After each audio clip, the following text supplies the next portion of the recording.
Welcome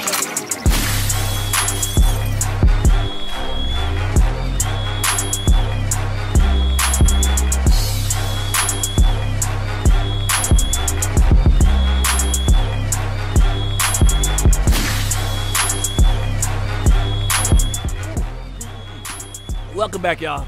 Oh man, my bad. All right, this next guest I got, man, I'm excited about having him. He's one of my favorite friends. He's really down to earth guy. He's a good person, man. You've seen him in classic movies like House Party. Remember, you know, he kept bumping Martin's table. He goes, man, don't bump the table, man. Don't bump the table. But he's also been in a lot of movies and a series for the last, I think, 9 years. The last 9 years, he's in NCIS, New Orleans. He's been through a lot in his life. We're going to talk about that when he comes out here, man. But one of the good people, man. He's one of the good people in the business, man. You guys are going to love him. I love him. Give up for the one and only Mr. Daryl Chill Mitchell! All right, let's get to this, man. You were born in the Bronx, in New York, the real Bronx, where rap started, brother. Shout out to my man DMX, man. Y'all should do that, true that. You know what I mean? But yeah, so you came from the Bronx. So let me ask you, as a young kid, when did you start getting into rap? Yo, that was interesting, man, because I was going in the parks in the Bronx, and I was seeing it, man. But it's interesting because, you know, I see what my parents was doing, and I realized that a lot of what they did influenced me. I even wrote a song about it called Reminiscing, because all the stuff that I saw them do, it influenced me in my music. Even the music that I was rapping to. You know what I mean? We was rapping the breakbeats. That's why I tell people about rappers from New York. We don't have a sound. We have a style. We never had a sound. LA had a sound. You knew if you remember the song That's real. Because they played. We sampled everything. So when we ran out of break beats, we was in trouble. Because we sampled everything, but we had a specific style that you knew. That, you know, that guy broke a freestyle a minute ago, and Tammy was like, yo, you sound like Rakim. Because that's just the style. New York thing. Yeah. Right. Yeah, but you wouldn't say boom bap is a New York style? I mean sound? Nah. Boom bap? Nah. It was you know that you know the 808. Right. You know it intensified what we were doing, but it was still samples. Right. It was still samples. How'd you get Groove Be Chill together? How did that come together? Interesting thing. My DJ Bilal, because the funny thing, me and him used to do house parties. Oh, we have a thing out in Long Island called Wine Dance Day. We celebrate every year, you know. So what happened, Groove came out and got on the microphone with me. So he was rapping and everybody thought we was kind of together. So what happened, Groove was with a group that was out of Brentwood, Long Island. All right? And his DJ had left. So then he came, they was called a Rock Squad. So he came and asked my DJ would he DJ for him. So we was trying to get in the business. So Bilal was like, all right, cool, I'll DJ for him. He said, yo, chill, I'm a DJ for him. That might get us in the game. I said, cool, do that. So he was rocking with him. So then the other rapper left. So now it was just Groove and Bilal. So Groove asked Bilal, he said, yo, you think Chill would come and rock with me? Bilal was like, I don't know, because Chill want to be a solo artist. So Bilal came and convinced me, like, yo, Chill, chicken, man. If you get down with us, that might get us in the game, do whatever. So I was like, all right, cool. So then we came in, and I was like, all right, bet, let's rock. So we got there. They had a song called Dragon Breath. And they wanted me to rhyme over the rhymes that was written. I was like, man, I don't do that. So I wrote my own joints. So we did a song called Why Me. So we went to the studio to do the mix. The producer, we weren't even there. The producer of the song went with this guy, Ulysses, in Queens to mix the song, right? Andre Harrell came in the studio to mix all his artists and heard that song and was like, yo, who that group? And they was like, yo, that's a group out of Long Island called Groove Be Chill. He was like, word? This crazy. He said, yo, I need one more group. Wow. He said, yo, I like them, man. He said, yo, you think I can meet them? He's like, yeah. Set it up. We came to Uptown Records. Andre was like, yo, what's good? Y'all ready to rock? He's like, we ready to go, dog.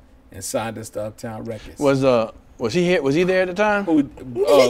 Diddy? Yeah. No. Diddy wasn't there. Diddy wasn't there. So we talking what? 80s? What? 8? 88. Diddy wasn't 88. Even nowhere to be found. Oh, okay. So what happened? Puffy. What happened? Heavy D knew Puff. Right. Puff wanted to get in the game. So he used to throw a lot of parties and stuff. He invited a lot of parties. A lot of school parties and so Heavy introduced Puffy to Andre. Puffy was an intern. Right, sure, I know. Right. Yo, word is born. I lived in Wyandanch, Long Island. That's like an hour out of Manhattan. Okay. Puffy came to my house one day, bought beats for me to listen to. He was like, yo, dog, what you think? I said, Puff, these joints is crazy. He was like, yo, this word. But he said, yo, chill. Why y'all live so far out here, bro? Like, I had money to get an apartment in Manhattan. I said, Puff, dog, I ain't got no money to live out there. He was what like, year was this? This was like what? This was 89, 88. But he came when he came to Uptown by 90, something around that time. And he drove out to my house, sat in my driveway. My mom's on her way to work. She was like, good morning, Miss Mitchell. So we sitting there listening to his music, stuff that he remixed. Right. And I'm like, yo, dog, that's going to kill. So all of a sudden, fast forward, Puffy pops off. He moves to the Hamptons.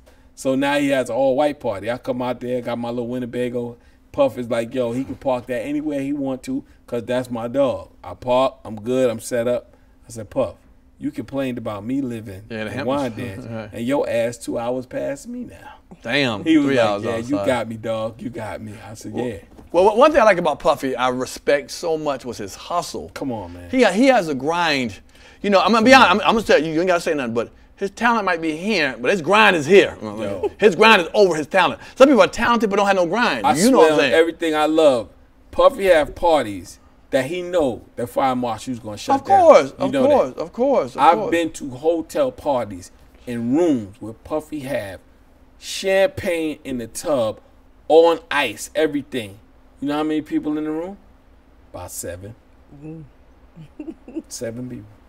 All white girls. And it was me and Malcolm Jamal Warner. Oh, I know that. Oh, yeah. Different. In D.C., he had put a party. Nobody came. That's how long I knew him. Damn, that's a while. But let me ask you, okay, starting off from the Bronx, who was your inspiration? Who did you listen to and say, man, this has got me turned into wanting to be a rapper? King Tim III. Okay, can somebody Google him, please? Sound like somebody in the Bible. Third, okay. Not the first, not the second, but the third. The third. What song did he do? Yo, the song was Rah. it. King Tim III. Something with Rah in it. Yo, the song was yo, Rah. Google it, y'all. All right. Google it. Okay, let me ask for the people who are other people like me. Who else besides him did you like that we may know of? It was.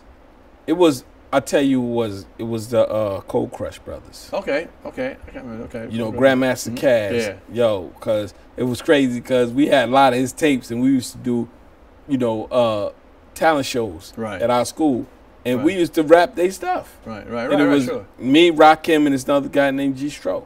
Cause I went to school. I went to school with Rakim. I didn't know that. Me and Rakim went to high school. Yeah. Let me see if this is right. Someone said that Eric B was looking for some beats. Hold it. A beat going. Hold it. Eric B was looking for a rapper. I meant to say a rapper to rap on his beats, and he talked to Dougie Fresh, and Dougie Fresh said he knew a guy named Eric. Let me back up. Let me let you do you. Eric B came to Long Island. Okay. Eric B had been in our parties already. Okay. Eric B already heard Rakim. But he was like, yo, he came back out. He was looking for a rapper. Okay. We took him to Freddie Fox. Not we, God bless him, Alvin Toney, kid from our town, who also was involved with EPMD. Okay. Eric Sermon is my cousin. That's a whole nother story. So now we talking about my man took Eric to Freddie Fox, Bumpy Knuckles. Oh, yeah. Freddie wasn't home. What? Because he wanted Freddie. I can see that. So that didn't happen. He went to the next cat because he already knew we was situated. He took Rakim. He took Eric B to Rakim. But Eric B already heard Ra. But he didn't meet Ra. So they talked, and took Eric, and Ra went to Marley Marl. Wow. And a lot of people don't know that Microphone Fiend. Yeah, oh, that's my shit. One take. You come on, man. I think I heard Get off his nuts, man. One take on the couch. I would say him and Big Daddy Kane kind of changed the cadence of rap for me. Rakim changed the game. Yeah, it's because he used to be like, first of all, down the street, let me say this, and I'll say this, and I'll hold to it. Keep it 100. Rap started in the Bronx. Let's get closer. I want to hear this. Rap started in New York. I heard the Bronx, yeah. But Long Island, where I'm from, right? We stabilized rap. Oh, come on with the man. Come on, cut some of these counts. Really? Like, who else stabilized rap from Long Island? You want me to start naming groups? Let's do it. Let's do it. Public Enemy. Okay, yeah, I respect that. Leaders of the New School. Okay, damn, okay. De La Soul.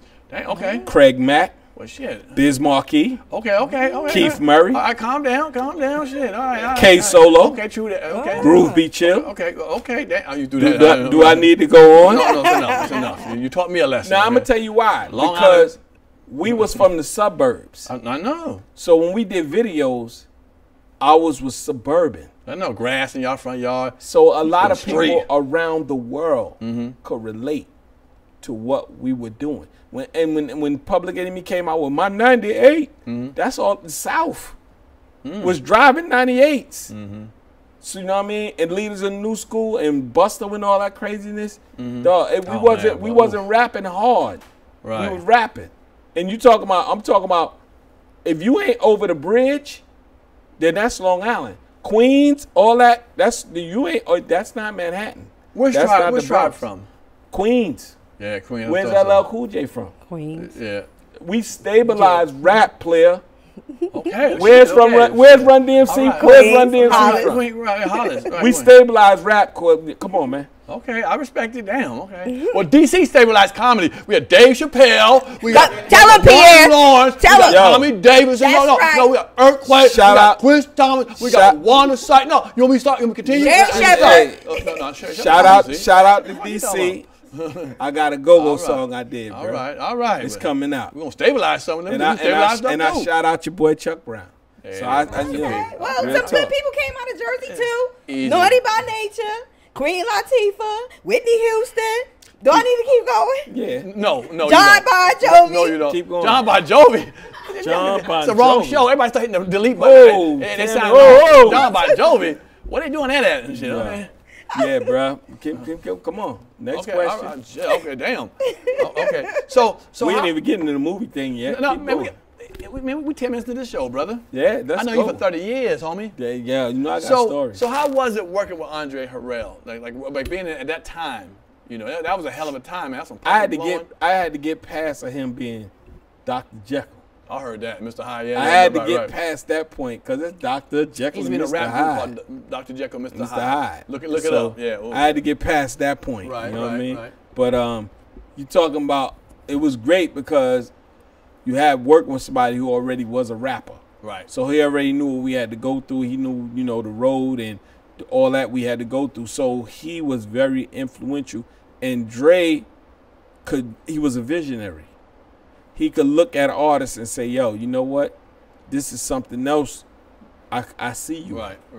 And that's how, you know, even with Uptown, he was like, yo, if you look on the album, it says, in the movie coming next. Right. So he had his hands in, like, you know,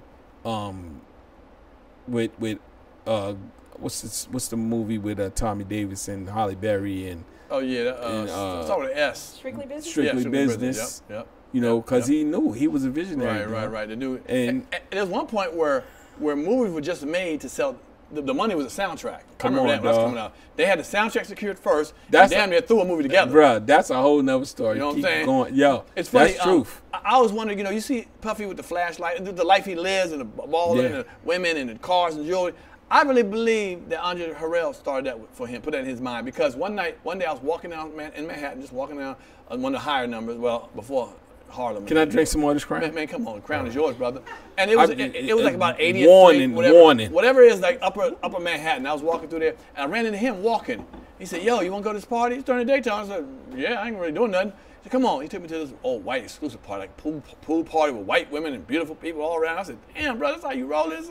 So he knew both sides of the coin, you know. You talking about Dre? Dre, yeah. Oh, so I said, yeah, this is a Puffy type of party. This was 2005, you know what I'm saying? Come on, bro. So I was like, wow, man, I never seen so many flat booty white women, but let's go with that. I was like, all right, where's that? I mean, I don't know, you know, I'm in the hood.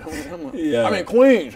Yeah. All right. So, all right, that's cool. So after that, You did that. How did the film situation pop off? Like, how to say House Party? Everybody remembers you from House Party. Was that your first film? First film. Your first film, House Party. Yeah. How did that pop off? Well, first of all, we sat with Uptown Records. We had these guys called the Hudlin Brothers. Hudlin Brothers was the directors of the video. They directed Mr. Big Stuff, and they directed Uptown's Kicking It. Now, that's why it pays to be on time, bro. You know what I mean? Okay. You call me, I've been sitting outside for an hour before you even call me. Because I'm going to be on time. I know that's right. And the thing is this. When we got there, we sat down, conversated with them, and they took a liking to us. So they started a thing called the Black Filmmakers Foundation. So we sat down with them, and they said, yo, we want to do a movie called House Party. So we sat down and started chopping it up with Reggie and Warrington. So we kind of gave them the information, not fully. They already had a script. But me and Bilal, we did house parties. We would do any party. We did bar mitzvahs. We did receptions.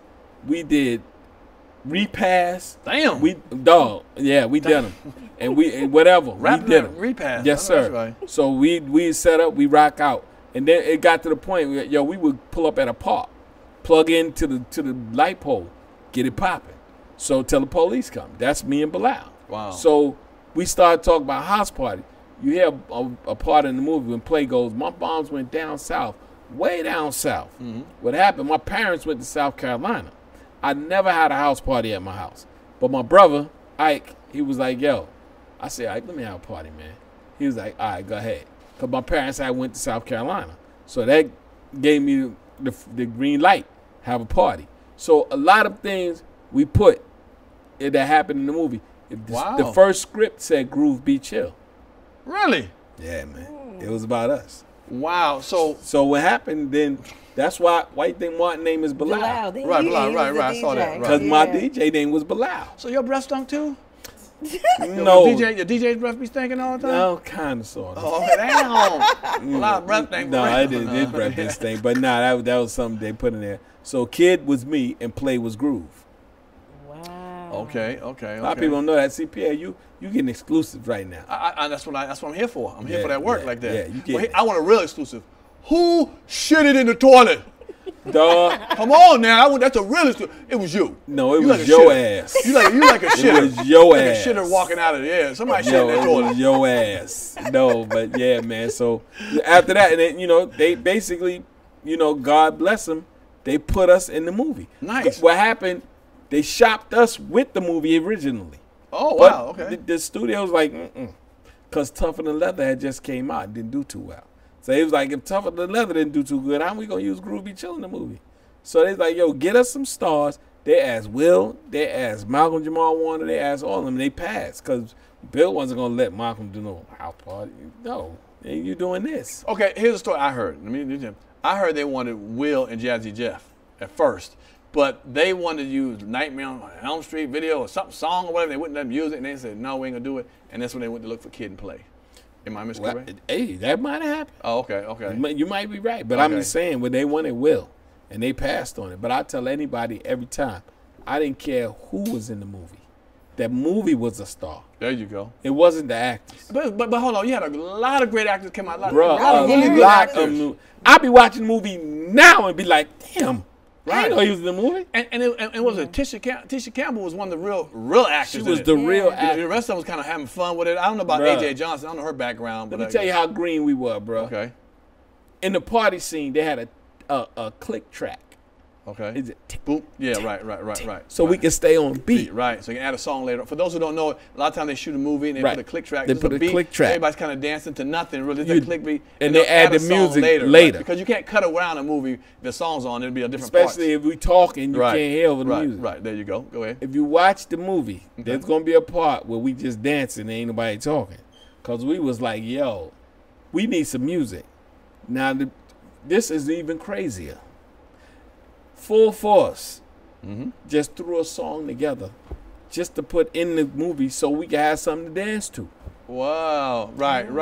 Ain't gonna hurt no. Yo, they came out that the song Ain't My Type of Hype. Right.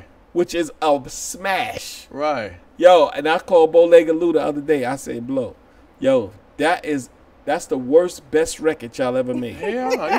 You told him that? Yep. You keep it 100. Know why? Why? Do you know their catalog?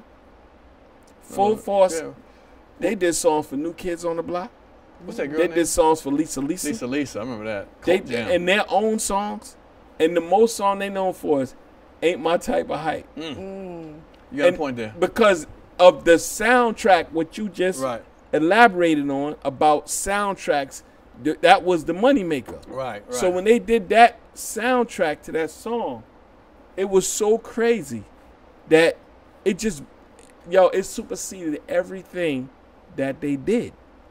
But that movie was so perfect for my generation. It wasn't a hard movie. It was soft. It was fun. It was suburban. Yeah, suburban. Right. I lived in the suburbs. Everybody wasn't in the projects. It was, so everybody could relate. Right.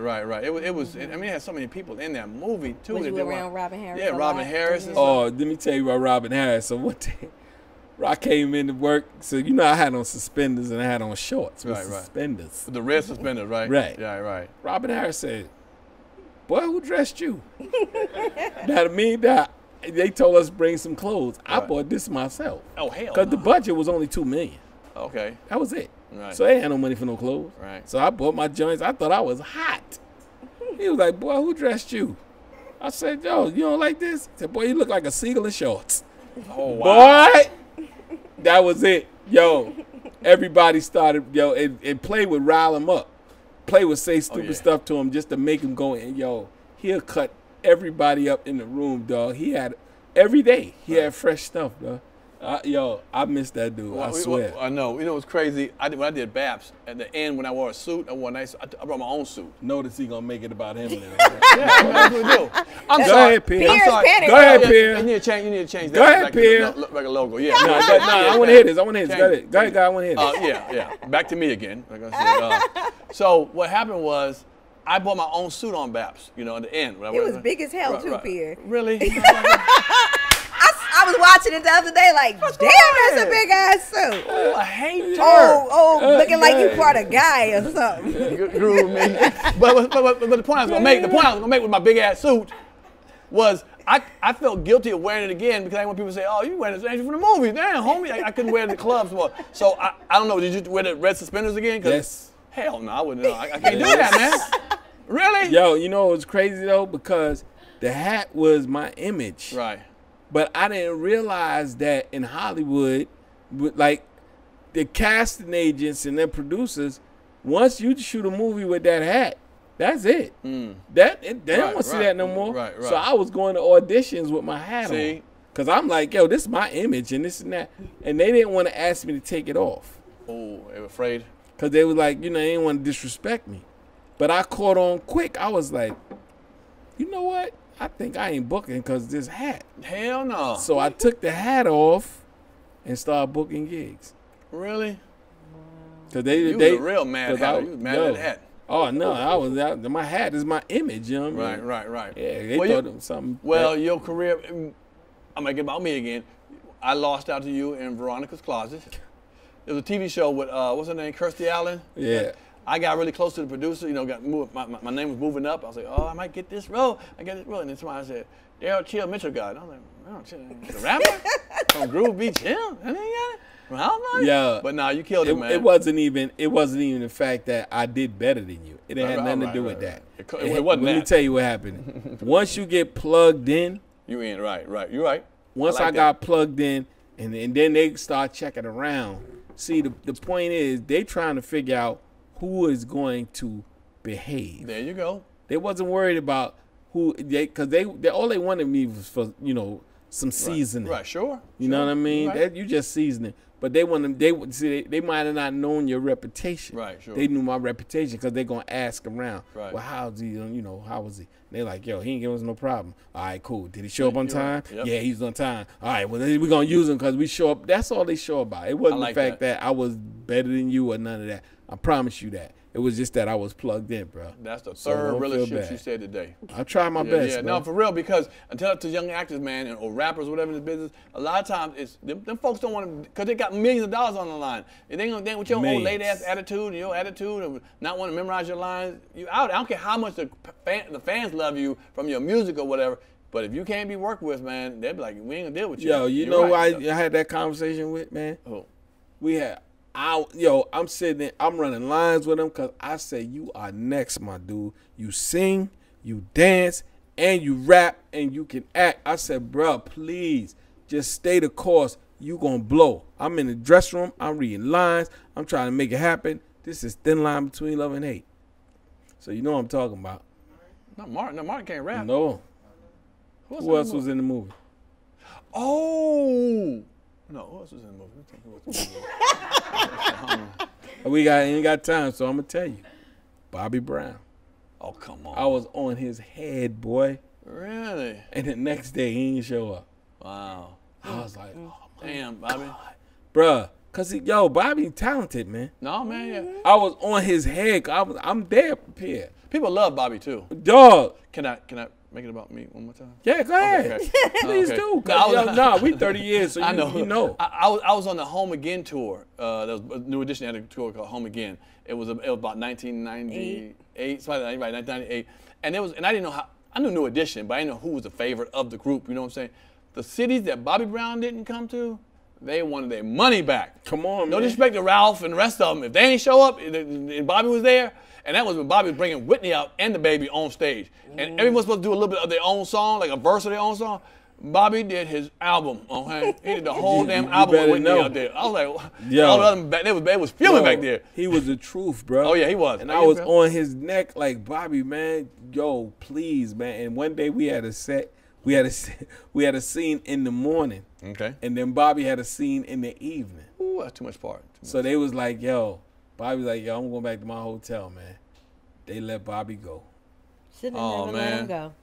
That was it. Cause now he good. He good now. God bless him. You know, he put it together. But he took off, bro. We ain't see Bobby till 2 days later. Right. But that was, man, I was rocking then, bro. Now let me ask you a question. I was doing Sergeant Bilko and Thin Line at the same time. Damn. That was a big movie. Steve Martin, that was a big movie. And then when I rapped Steve Martin movie, I was still doing Thin Line, and then I had to go back to John Larroquette show. Were you auditioning at that time, or they was giving you roles? No, I was auditioning. Really? I was killing it. I know that's right. I love it. You know what it was? I think it was real talk. I don't think it was about talent. I came from New York, so when I came in a room, I had a different cadence than most of them other cats, because they come in there with the same cadence. And I came in with a different cadence. But you're talented too, man. You don't stay this long without being talented. I'm very talented. So there it is right there. I ain't mad at you. So let me ask you a question. Do you split your life up with pre-accident and after accident? Do you kind of say, because that was a major thing. The things you did beforehand and after, do you do that? Yeah, oh yeah. So with that being said, so you had for those who know, we had a motorcycle accident where you lost part, of your legs or whatever. You lose your leg, you use of your leg. Right. Wow. Do you think about that? Did you think about that a lot? Afterwards for years and years about should I have been on that motorcycle? I shouldn't have. How did you grab? I mean, you think about it every day. Really? Yeah, but it's how you deal with it. I mean, it's not how you fall, how you get up. I gotta think about that. Then I look about how I got up because I can't. You can't. You gotta see the difference. You know what I mean? Is there a period of time that you grieved to not, like 2 years later? You said I'm good. I'm just gonna be with it, or you said to this day. I guess. Because I can imagine that, man, from what you had beforehand, all that. It come times you hit the wall. I remember being in L.A. doing the Larroquette show, sitting in my SL big-ass Mercedes-Benz, sitting at Carl's Jr., and I wanted to go home. Hold on, I'm trying to think, what's the point? You wanted to go home. I wanted to go home. I was like, I don't want to be here. I was hitting the wall. Oh, you didn't want to do this. I was just like, I just was. You weren't satisfied with it anymore. Not even that. I just was like, I just wanted to go home. Like, home is what, New York? New York. I just wanted to be home. I go home every weekend. Because that's the funny thing. I was a rapper in my mind. So every Friday, I would book a red eye, and I would go to New York. I would go to the barbershop. From the barbershop, I would go home. My moms would cook. My boys would pick me up. We would go to Bentley's in Manhattan. Oh, wow, nice. They would take me from Bentley's to the airport, and I'll be back in L.A. Sunday night for work Monday. And I did that every weekend for 2 seasons because I was so used to being on the road, and I would go home. So it was that my mindset was like, I didn't realize I was living in L.A. I was in L.A. for 15 years, and I didn't realize it. So I equate that to the fact that, dog, you had bad days when you was walking. So, I mean, don't trip. Do you think you took it for granted? Not in a negative way, but you took it for granted because you worked a lot. Even people be in LA all their life and can't book some of the stuff you book. I tell people all the time. I said, yo, if I told you right now, if I asked you and told you that I was intoxicated, what's the first thing you would think of? Drunk? What would you think of, Tam? If you was intoxicated, your mind ain't right. You was getting drunk because you just didn't want to face reality, maybe? No, I was high on life. I was just about to say intoxicated on life. It could be another word. I was intoxicated on life. I'm on private jets with Denzel. I'm on top TV shows. Mm-hmm. Ain't nothing I can't have. Ain't nothing I can't do. There's no place I can't go. I'm feeling myself. So now I'm on a motorcycle now. I've been riding since I was 10. So I'm going to get on a bike. How you going to tell me don't get on the bike? Get out of here. I'm in riding side. Get out my face. Bruh, I went up the road one way and came back the other way. The road was washed out on that side. It was all dark blacktop. This side was good. When I came back on that side, it was all loose gravel. When I hit that curve, that bike shot right from under me, dog. You said something that I think of, and I hate to bring this up because people are like, but here it is. I think sometimes you can get to such a high plateau of being a celebrity that you can get what you want. Because, and I'm going to mention some things that happened, and I kind of believe this. I remember Leah, she died in that plane crash. Well, one of the reasons was because they had too much weight on it. But you know what happens sometimes?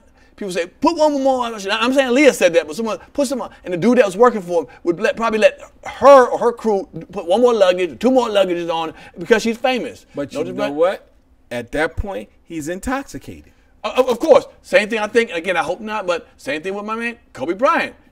Flying in the weather that shouldn't be. Some people are like, you know what, Kobe, he need to go. I'm not saying Kobe said, I got to go. But the helicopter guy says, Kobe, let me take this chance. He's intoxicated. Right, he's intoxicated. And I think a lot of times, a lot of people get injured or killed because they got so much money, they can do what they want. And they become what? Careless. Intoxicated. Oh, okay. That's a good word. They become intoxicated. Intoxicated is the word today. Okay. Real talk. I see that because sometimes females get intoxicated with me. And the first thing is, I had that. Oh, shit. Here you go. About me again. About him again. No, but when you admit, you realize your situation and admit it. Admit it.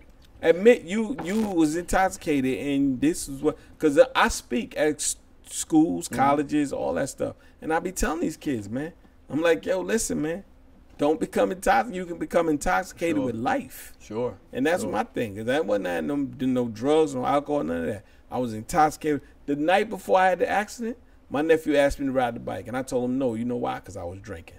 Because I know he wanted me to wheel the bike and endo and do burnouts. And I was like, not tonight, bro. I've been drinking, man. I said, we do that tomorrow. Wow. I didn't ride the bike that night because I was drinking. The next day I got on the bike. Does your nephew, does he feel some sort of guilt because of that? Now he do. At the beginning, I think he wasn't registering what happened because he felt I owed him a bike. Wow. Oh, wow. So I told him, I said, I tell you what, get me a spine, I'll get you a bike. Oh, no, sorry. Wow. That's exactly what I told him. And I think that's when he realized that, yo, this ain't, bruh. I think he thought, like, what happened to me was, like, for the moment. Like temporary. No, sir. This is, When did you know that it was permanent? The day I woke up 3 days later, and the doctor came in and was telling me, because I was looking for my brother. Because all I remember is I was in a car with my brother, and I don't remember getting on a bike. Wow. And then I got pictures of me on the bike. And were you in a car with your brother? No, I was on a motorcycle. Right, so you thought you were. But I was in the car with him prior. That's what I'm saying, prior. Yeah. Okay. So I was like, where's my brother? Because I woke up and I was, where's my brother? Where's my brother? They was like, yeah, he's okay. Because they just telling me he's okay. And I'm thinking he's okay somewhere in another room. But they not realizing we wasn't in a car. I was on a bike. And he was like, yo, he's okay, he's okay. He said, yo, I'm just want to tell you something. He said, and I swear to God, I thought they had me strapped down. I was like, I can't move. These got me strapped down. Right. And I woke up and they was like, yo, Mr. Mitchell, you smashed your spine. I was like, what? And he was like, yeah, you had a motorcycle accident. I said, really? They was like, yeah. And the reality is, you may never walk again. I said, yeah. All right. Well, what's next? The doctor said, you heard what I said? I said, yeah, I heard you, but what's next? What we doing? What you mean? What we got to do next? Cause I got to get out this bed because I got to go to work. Oh, okay. Doctor was like, I'll talk to you tomorrow because I think you are. You ain't. Out of it, yeah. He came back the next day. I asked the same thing. What's next? Yo, we went to rehab, bro. Yo, when I first got in there, I was like, I was kind of hesitant, man. And they thought I was being like, I didn't want to work. But I told them my wrist was hurting. They was like, nah, it ain't that. I had a cast because I broke my wrist too. And I was trying to push. And you see the scar right here? And that's where they had pins here and pins here and pins here. But they were supposed to put these little bushings on there to go in the cast. So when I moved, it wouldn't hurt. But they didn't have them. So every time I would move my wrist, it would scratch against the cast. No, sir. And it was hurting. And I kept telling that, man, they took that cast, so I was an enemy. I was an animal, bro. But I'll tell you this, though. Every muscle you got, if you don't use it, you lose it. Yo, bro, I was on the bed for 2 weeks on my back. Yo, they took me to rehab, Pierre. The lady was like, yeah, we're going to start you off with these 2 pounds. I said, 2 pounds? And I work. Tammy Phillies. Okay. I work, player. I was like, 2 pounds? What am I going to do with this? Hey, man, give me this stuff. I said, yeah, whatever. I got them 2 pounds. I was like, hell no. Damn. I said, yo, you serious? Yo, I couldn't lift 5-pound dumbbells, bro. Right, sure. Wow. My muscles just start atrophying after 2 weeks. Wow. I tell people, if you get out of bed and do 2 push-ups, I'm good. Do something. So use your muscle or you'll lose it. Use it or you lose it. I'm going to tell these girls out here, come on now. Girl, help this mother. I ain't trying to lose it. Use it or lose it. Lose it. I can't lose it, young man. I don't want to do it. I don't want to lose it. Come on. Damn, though. But now you're a spokesman for the Christopher Reeve. Yeah. I was working with them. Now I work with the Kessler Foundation. Okay. And now I do my own, which is the Daryl Chill Mitchell Foundation. I'm like, yo, because there's a lot of information in the inner city. They don't get it. They don't get the information. They don't understand the resources. They don't get the information. So I've been. You mean for those who may be in situations like you? I'm talking about not just wheelchair, deaf, everything. Any type of trauma. They don't get the information. I be getting the information, bro. I love it. Let me ask you a question outside. What was your first acting gig after you got out of the hospital? Crazy part. You ever watch Biker Boys? Mm-hmm. You seen Kadeem Hardison in the Tribe? Yeah. Mm-hmm. Do I need to say more? The movie Biker Boys, yeah. Hold on, maybe I got to rethink that role was meant for me. Oh. I got the script in the bed. Now, that's another thing. I said, here you go. I'm hunting down roles, trying to get in movies. Now I'm in the bed, laid up, can't move, and I get a script. Wow. So Antoine Fuqua wrote that scene in the movie for me. But I couldn't play it. Because I was, when I got the script, I had staples in my back. I was in a brace in the bed reading script, and he said, yo, I put a part in the movie for you. And they wrote that that's why Kadeem Hardison rides that T-Rex. Because that was supposed to be me riding the T-Rex. All right. So then after that, then I did 4 months out the hospital, I got on Ed, the TV with Tom Cavanaugh. Damn. So we did 3 seasons of that. That's dope, man. Yo, and the crazy part is, when I got out the hospital, Denzel was up for training day. And I told him, I said, you gonna win this. Because I seen Russell Crowe had beat up somebody. I said, yo, and they was putting it all over the news. I said, yo, they clearing the way for you to win that Oscar, bro. He said, yo, if you believe I'm gonna win that Oscar, come on out here. I said, yo, I'm coming. Never traveled nowhere with a wheelchair, nothing. I got on the plane by myself. I rented a car by myself. I drove myself to the hotel, and I planted myself right there at the Hyatt on Sunset. In your wheelchair? In my wheelchair, by myself. Wow. Because I knew, I said, yo, if I don't learn to travel by myself in this chair, I'm never going to do it. He came by himself this time? Yeah, by myself. You don't use it, you'll lose it. You don't, come on, talk to me, Tammy. Girl, I know that's Lord right. have mercy. So you got a lot of love from your fellow actors when you were going through the situation? Oh, man, dog. It got to the point I had to cut the dog. I had to cut the answer machine off, but the funny part was, I love Chris Tucker, but Chris slow. All right. On the answer service? No. I'm in Shepherd Center out here in Atlanta. I've been there. So, all of a sudden, Chris comes to the hospital to see me. I'm not in the room. The whole hospital is going bananas. First of all, he pulls up. Remember Chris had the Bentley? Oh, yeah. He pulls up in the front of the hospital. He comes inside. I'm looking for Chill Mitchell. My name ain't Chill Mitchell. Right. My name is Daryl Mitchell. I'm looking for Chill Mitchell. I'm looking for Chill Mitchell. Right. It's crazy part, right? These people is bugging out. Like, they thought he was saying Chisholm. There was another guy in there by the name of Chisholm. So they say, well, he in rehab right now. So he said, all right, this Chris. All right, well, tell him I'm going to come back. I'll be back about 1 o'clock. Yo, them nurses on the phone, they was like, Chris Tucker will be appearing here at 1 Wow. Yo, like 12:59, Chris was back. I'm in the doggone rehab working out, you know, because I came out late on. Yo, dog, the funny part was you heard all kind of motorized chairs, push chairs. Yo, the whole rehab was full because everybody wants to see Chris Tucker. So he in there praying with me. We talking everything else. So now we go back to my room. Yo, people going back and forth past room, back and forth past room. The nurses is coming there bringing soda, candy, juicy fruit, potato chips. They ain't no reason. Right. Yo, but then you know what's real about that dude, bro? What? Chris got in there, took his shirt off, took his shoes off. He found a chair. He put that chair by his feet. He put his feet up. I was sitting there laying down. Yo, he was like, yo, bro, if you got to go to sleep, man. He said, don't try to entertain me, man. You need your rest, get your rest. I fell asleep. You know what I assumed, right? When I wake up, Chris is gone.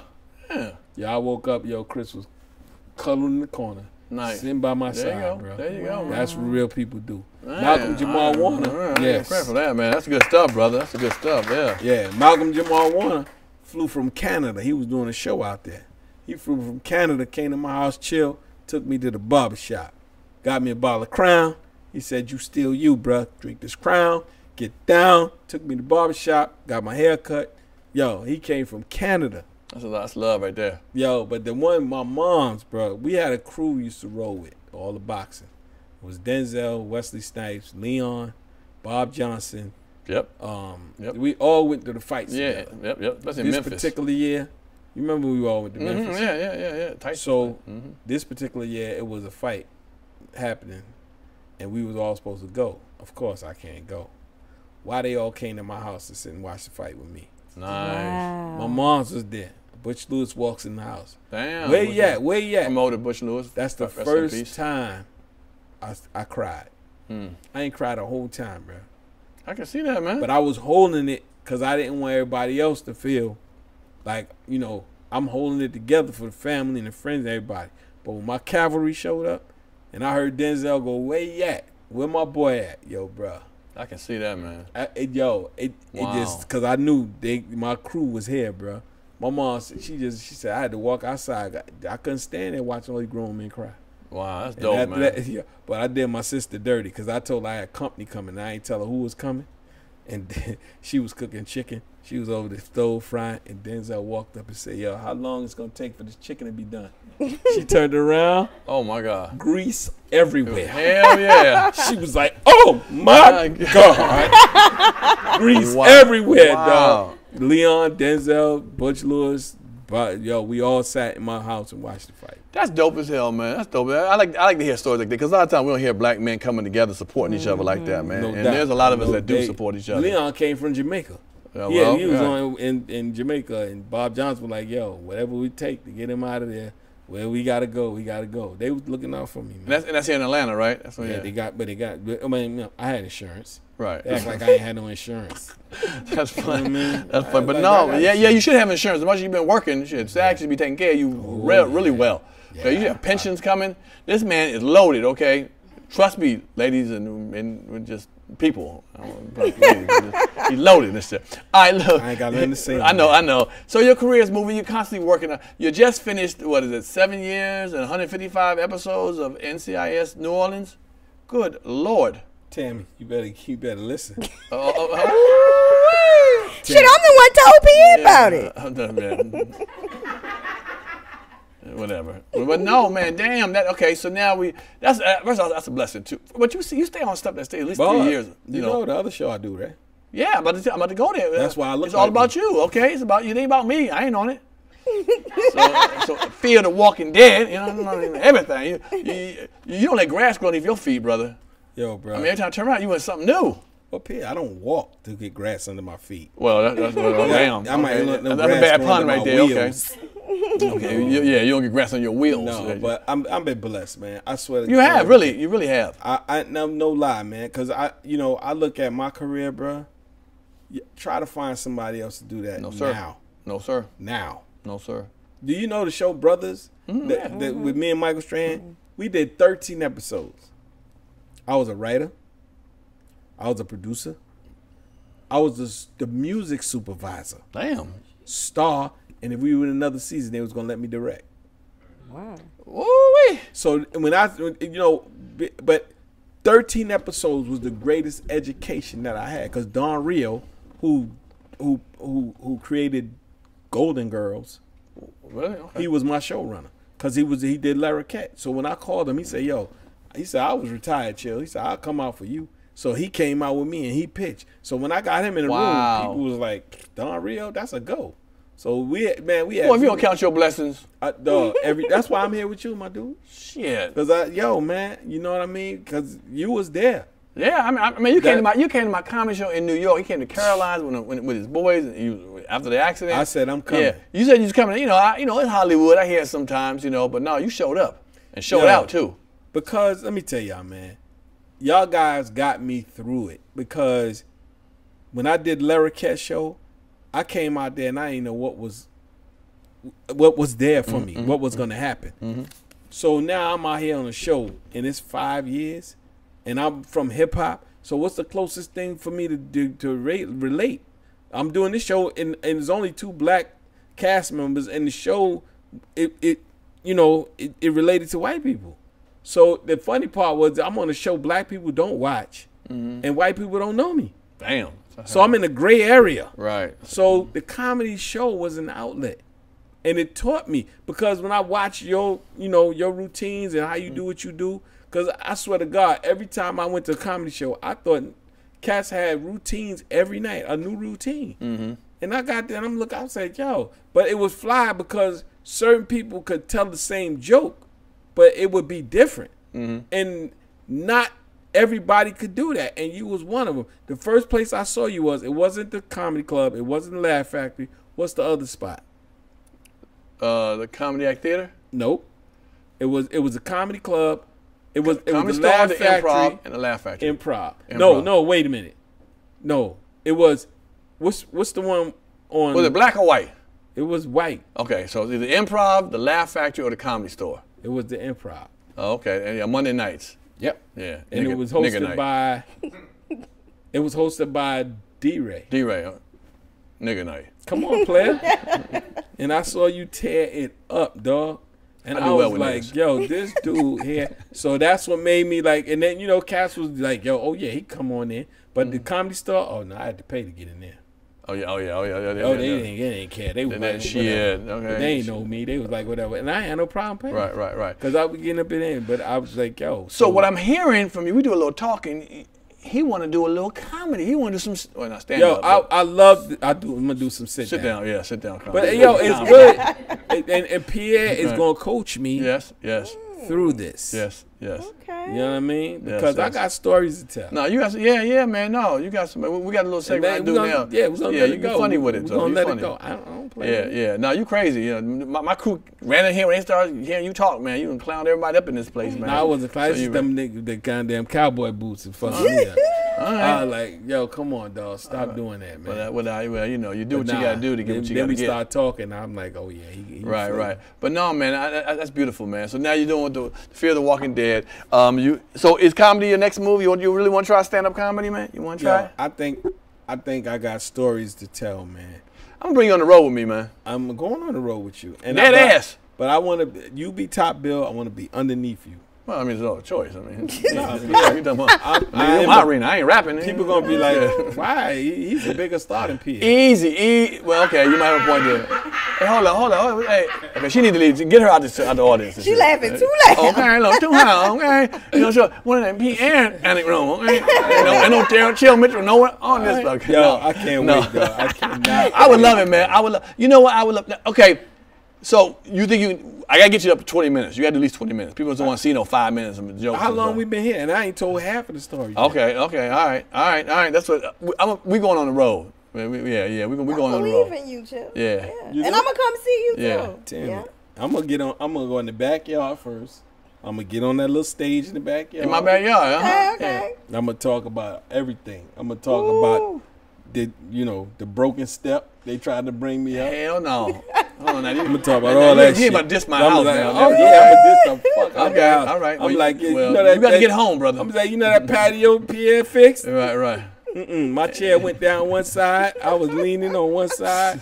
I'm like, broken built that wood. way on purpose. Oh, okay. Yeah. We're not fun. I know. I really, dog. I'll do that with you. I know, for real. Okay. Cause I trust you. I know you take care of me. I would, brother. I want to make sure it's all right for you. And my crowd, I have a really good crowd, man. People who follow me are respectable, and they are they white?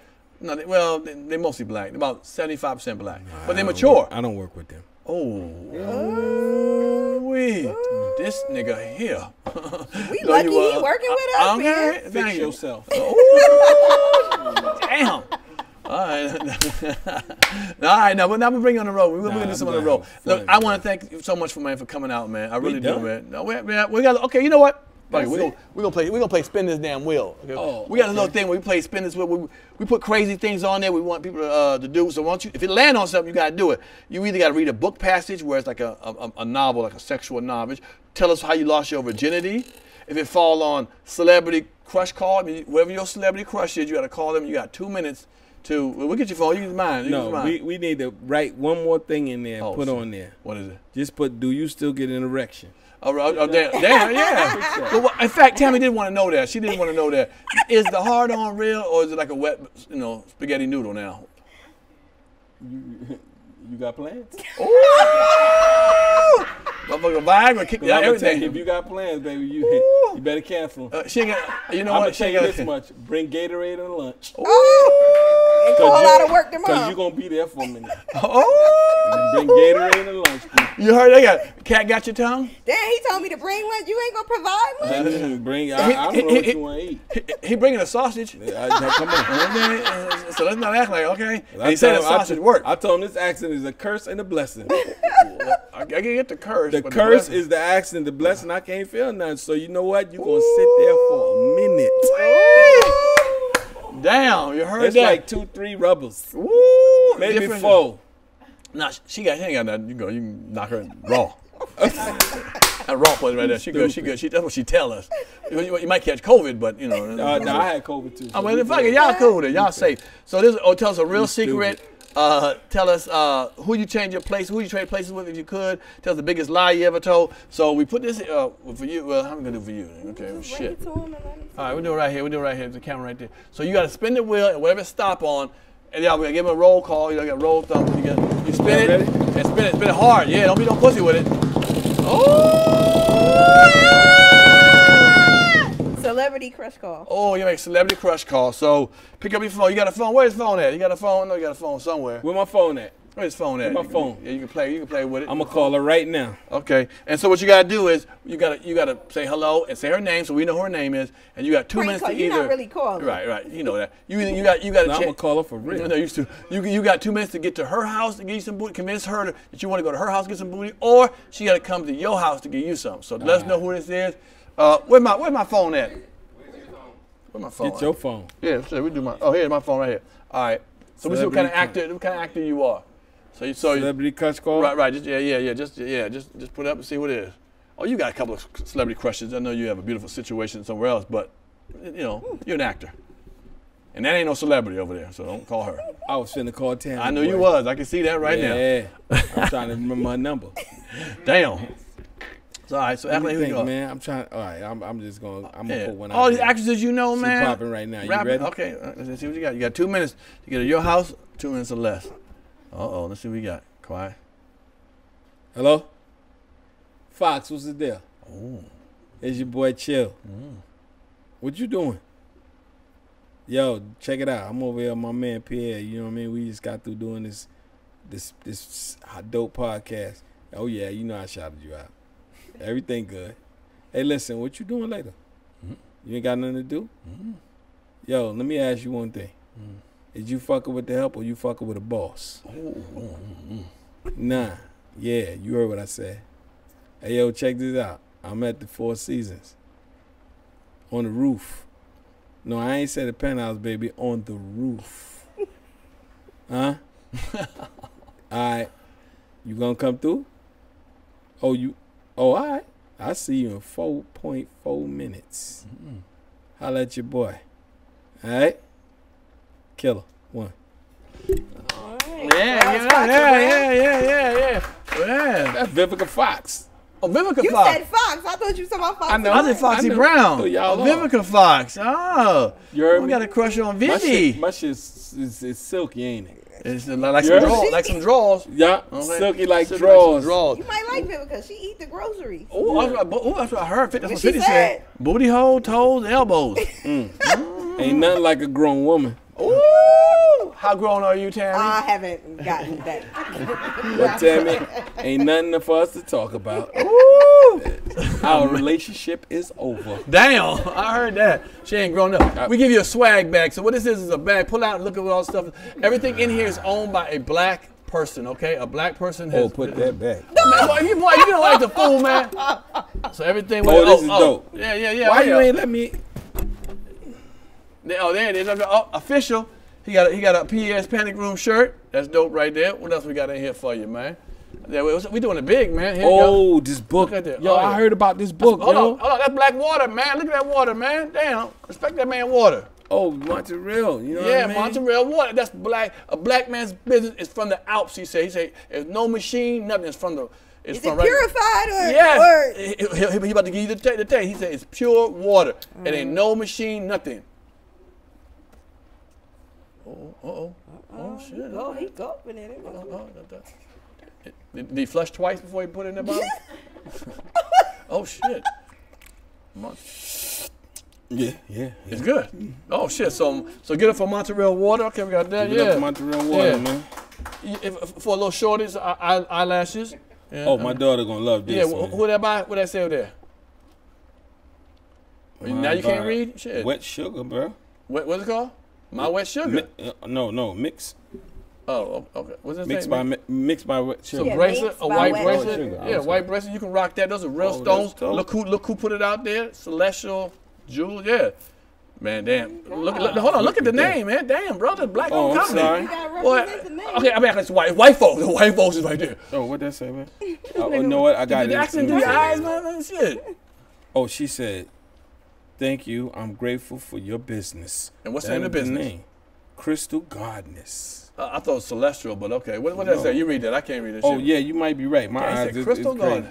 Celestial. Celestial. So it I worked. never told y'all I was a great. I was. Shit, it worked from the I had- legs to the eyes. I grew up in a. You have an accent? I went to public school, bro. All right, and here's a real official book right Yo. there. I signed it right there. Look at that dope. What that say right there? That book say what?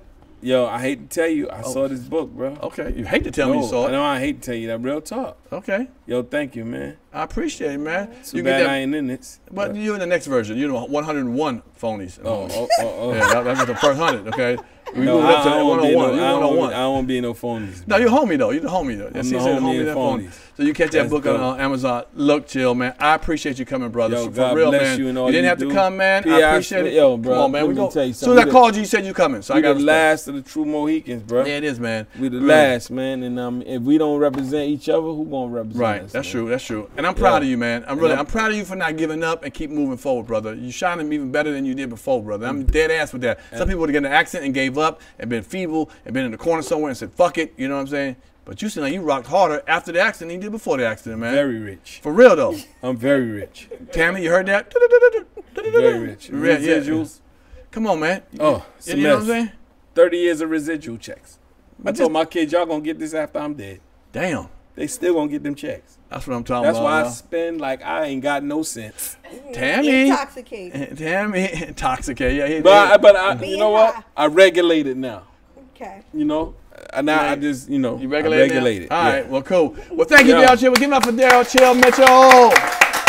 Give him some love. Thank you so much for coming. That's what I'm talking about. We got to do part 2. We sure do. Hey, y'all, check out Pierre's Parent Room. Don't forget to hit the notification button or subscribe button. Well, I appreciate it, man, every week for y'all to watch the show, man. From the bottom of my heart, I really love the fact that y'all come out and support all the artists and myself. Shout out to my girl Tammy for being back right now. My man Daryl Chill Mitchell for stopping by today, man. I love y'all. Please follow me, and I'll see y'all next week, nigga.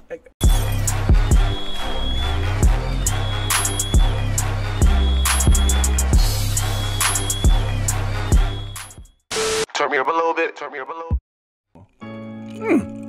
If you like that show, like, subscribe, and comment below. You know, hit the notification bell. Hit the subscribe button, man. We want you around. Appreciate it.